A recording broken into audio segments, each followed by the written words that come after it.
I'm Hernan Pinto, Chief Science Officer of MCT. We're going to go through the basics of MCT system in this lecture.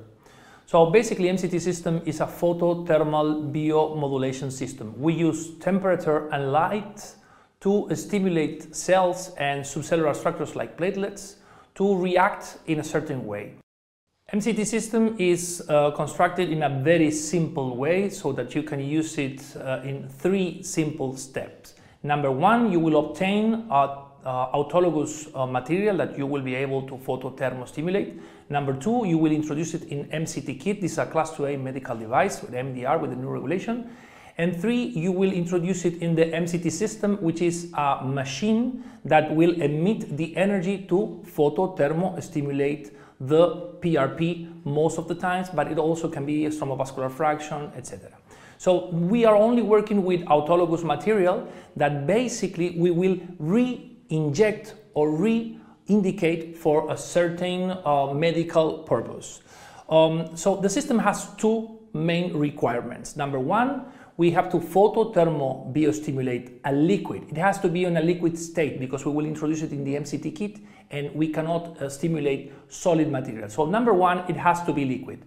Number two, it has to have living structures. It has to have cells, living cells or platelets to stimulate them. So we have different materials. These are all classified as orthobiologics. We have materials that come from platelets. These are PRP or ultra-rich plasma or growth factor-rich plasma. We have serums, we have stromovascular fraction derivated from biopsy, derivated from another concentration of cells like monocytes or stem cells. So basically, we will do it in a very simple way. The machine is capable of handling different types of wavelengths. We are using green, blue, red, infrared, and yellow light. Though we only include blue, red, and infrared in our presets because there is not enough evidence to use yellow and green light. Research and Development Department is working on a green protocol. This will be arriving to our systems by the end of this year. The other thing that the machine is able to handle is temperature. We are capable of using 4 degrees to 45 degrees, but we only have 4 degrees and 37 in the presets for the same reason of the light. We can only back up the usage of 4 and 37 degrees. So the idea is that the machine and the kit together are able to control the whole path of the energy from the emission till it reaches the target, the cells or the platelet. So when we say that we are emitting 1 joule per square centimeter, this is not true. We are emitting what it takes so that 1 joule per square centimeter can reach a platelet or a cell. So we have organized the whole system in 3 presets that are very easy to identify and to use. Number one is the preset that handles any material that has platelets. We call it PRP. Number two is MCT cells. We are using any autologous materials that do not have platelets. And number three is MCT exosomes.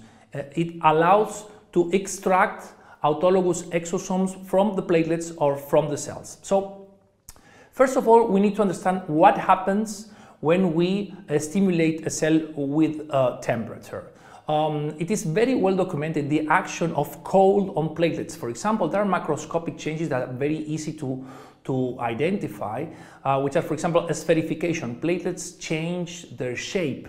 Also, internal reorganization that it can be easily seen through increment of activation markers like glycoprotein through 2B3A or, for example, the phosphorylation of P38. Another way we use temperature is for extracting the exosomes. In this case, we are not using cold. It makes no sense shooting cold at cells if there are no platelets in the orthobiologic material.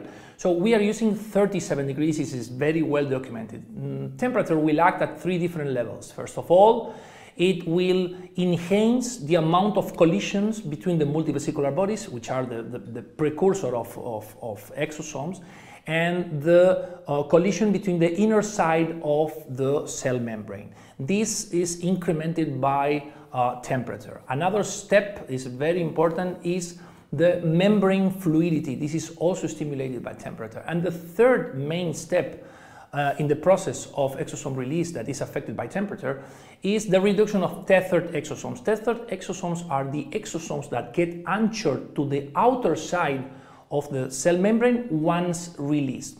In any case, these are technical aspects of this technology, but these three are the main result in exosome release through thermal stimulation. Okay, so another completely different thing is what happens with light. Light interacts with different structures that are called chromophores. This is what happens in our eyes when we see in plants when they do photosynthesis. Basically, chromophores are structures that transform electromagnetic energy, waves, into chemical energy. And we have chromophores, different type of chromophores in all our cells. One very common chromophore is the one that are located in phosphorylative oxidation in the crest of mitochondria.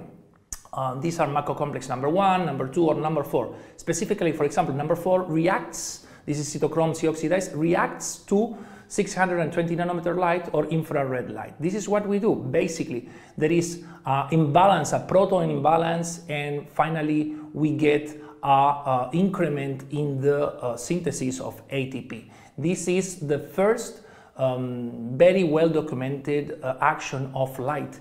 And ATP for the cell is like money in the pocket of a person. It's energy to do whatever it wants to do or whatever it needs to do.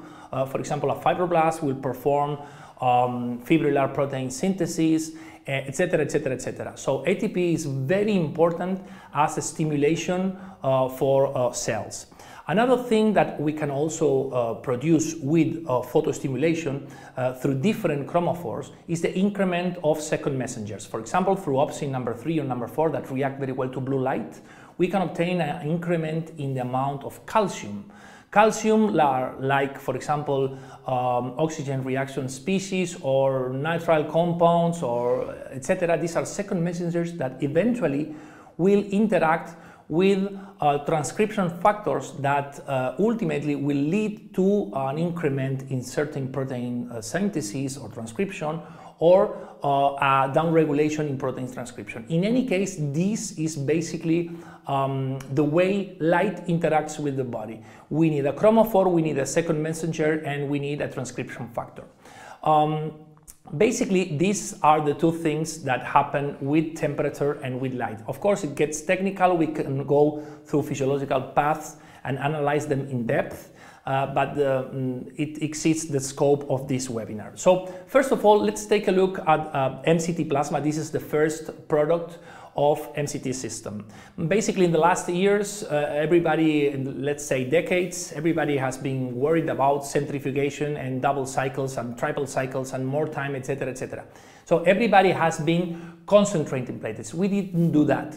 Basically, what we did is to something so that platelets work more and better. We are not focused on concentration. So the starting material for MCT plasma is very important. We want the best PRP that you can produce, and then we will stimulate this orthobiologic, this material. If you give me a poor quality PRP, you will get a pure quality stimulated PRP.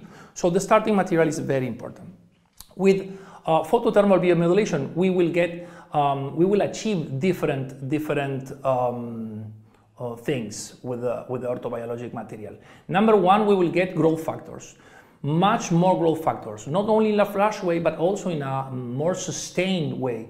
We will get more growth factors in time. This is very important because median life of a growth factor is 25 minutes.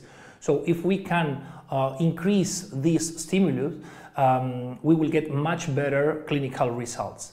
Second of all is the ATP, the action on the platelets, on the cells. They are ready to work, they have more energy, ready to produce their task. These are the two main clinical effects in MCT plasma. MCT plasma is a commercial name, but you need to understand it as a super PRP, a PRP with much more regenerative power.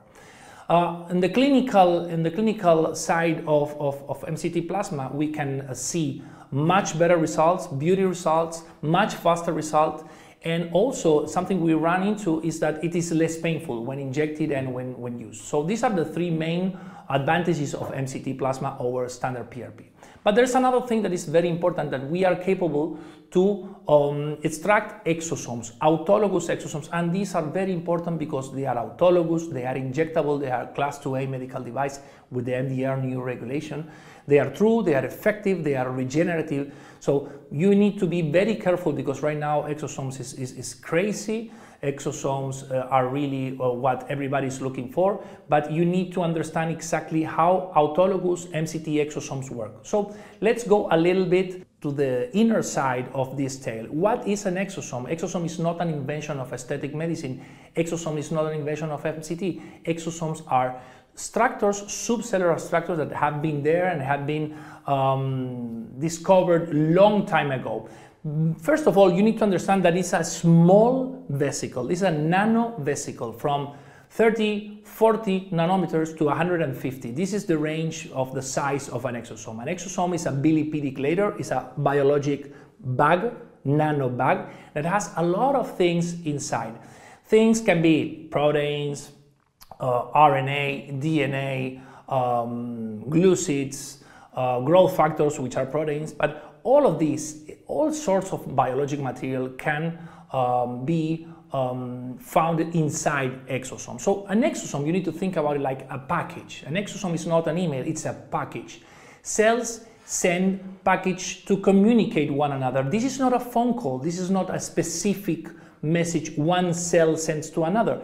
A cell releases a huge amount of exosomes with varied content. It's completely unspecific. And all the cells around will get them inside. Some by a specific system or a specific mechanism like ligand-specific mechanism, but there are many other unspecific mechanisms that are involved in exosome uptake. Okay? So once the exosome is inside the recipient cell, you will see that the exosome can follow two paths. First of all, it can be destroyed or dismissed by fusing it with lysosomes, and then the content is recycled. This happens all the time with a lot of exosomes. Some of them are going to be used by the cell. So through a process that is called backfusion, the exosome will release its content inside the cell. This content will play major roles in cell activity. So let's take a look at the main component of exosome, which are microRNAs. There are different types of RNAs. One is called miRNA, microRNA, which is a specific type, very well documented inside exosomes. There are different types, and this very important characteristic is that they are non-coding RNAs. This means that they will not transcript protein. Their action is to get attached to the recipient a messenger RNA, and they will impair the transcription of these proteins in the ribosomes or the recipient cell. Basically, exosomes have an epigenetic action. There are different types of microRNAs, and their role in the different processes are extremely very well documented. So this exceeds the scope of this lecture, but you need to understand that when we talk about the origin of exosomes like plants, animal, human being, bacteria, these have implications. So for example, when you say you have a plant exosome that is capable of being released, being accepted by another cell, being recognized, being able to release its content, being able to attach to a messenger DNA or RNA from the recipient cell, and then, you know, all these processes are very well regulated. So this is not gonna happen. So we need to understand how an autologous exosome plays a role, how an autologous exosome acts, and how a cosmetic exosome acts. So this is there are two different worlds. Let's talk about cosmetic exosomes. There are hundreds of companies right now selling cosmetic exosomes. Some of them are good products, some of them are bad products, some of them are legal, some of them are illegal. But the truth behind them is it's not likely to be able to observe an epigenetic action of these exosomes. These exosomes are having good results in any case because they are a good cosmetic, and they cannot be injected. In Europe, in Spain, they cannot be injected. You can only inject an autologous product. You cannot inject an allogenic exosome. This has to go through tissue banking. It's completely different in Europe. And of course, you cannot inject a cosmetic product. This is for topic use. They don't have CE mark as an injectable medical device. So you need to understand that these are two different worlds. We are going to talk about autologous exosomes, which are the ones that MCT system is able to produce. So exosomes, and this also goes in the same line, they have some specific content that nobody knows about it, some fragments of DNA, fragments of RNA. It makes no sense working with exosomes that are from a different human being, from a different species. You know, it is really temerary to go through this conduct. So please get away of injecting non-injectable, non-legal products.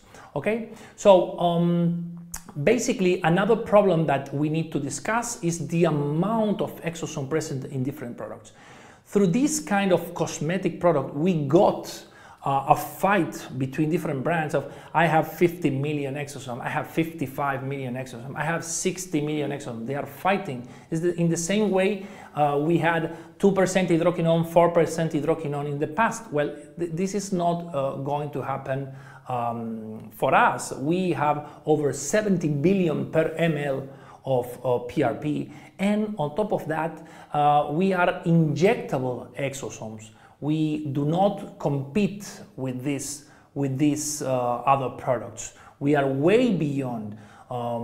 These are autologous, injectable exosomes. This is a medical product, and we have a huge amount of exosomes. Another thing that is very important and very relevant is the tissue specificity.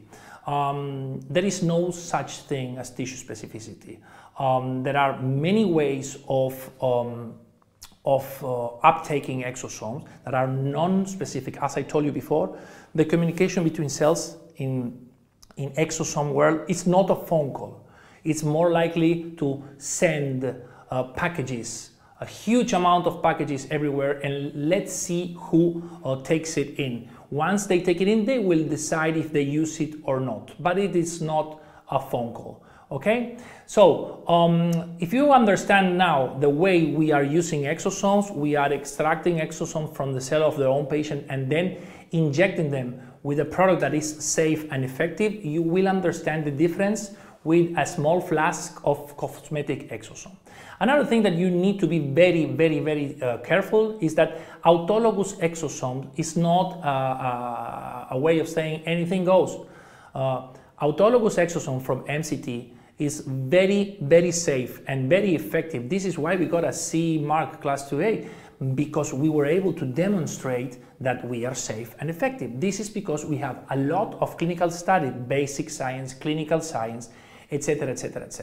So the CE mark and the clinical studies are what really back up all our autologous exosomes. So be very careful.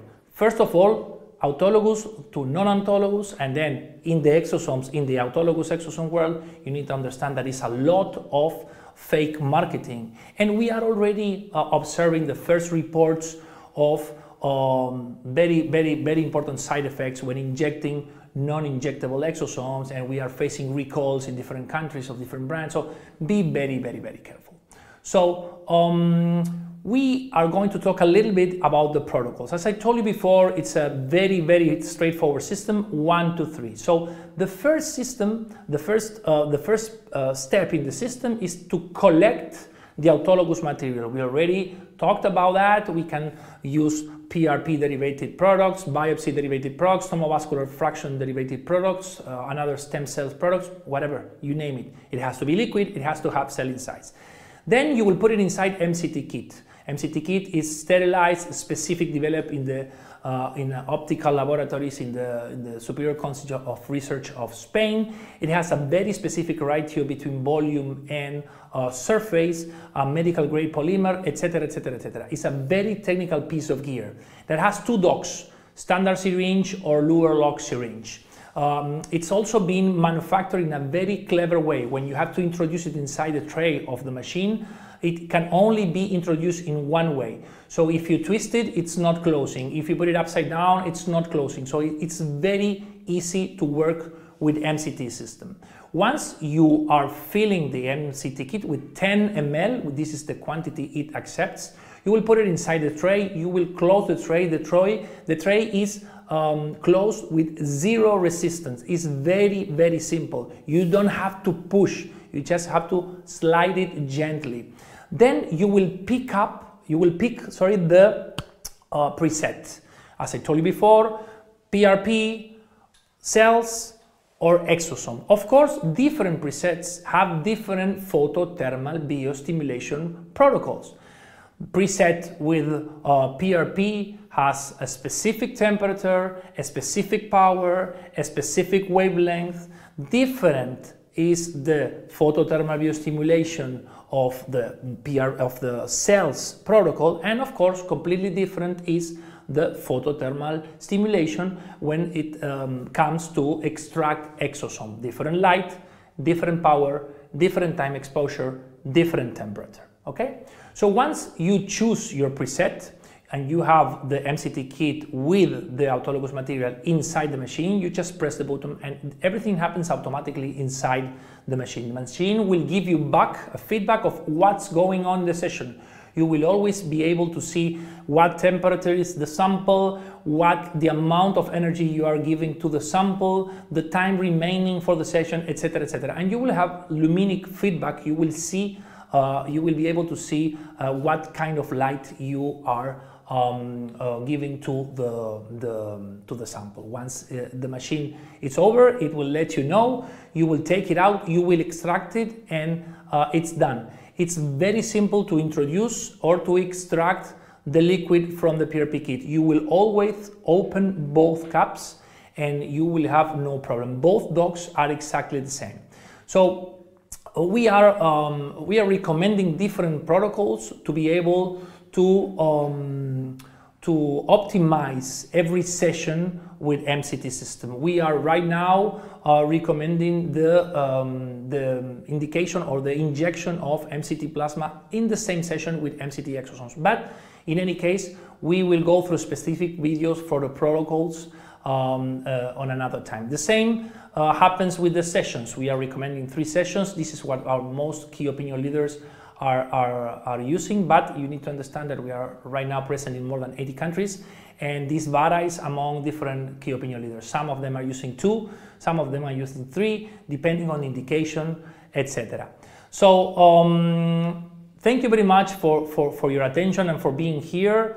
I just want to highlight the importance of having certification, of having clinical studies. You can download and get them in our website, www.metacelltech.com, and we'll take it from there. Thank you very much. Hope to see you soon.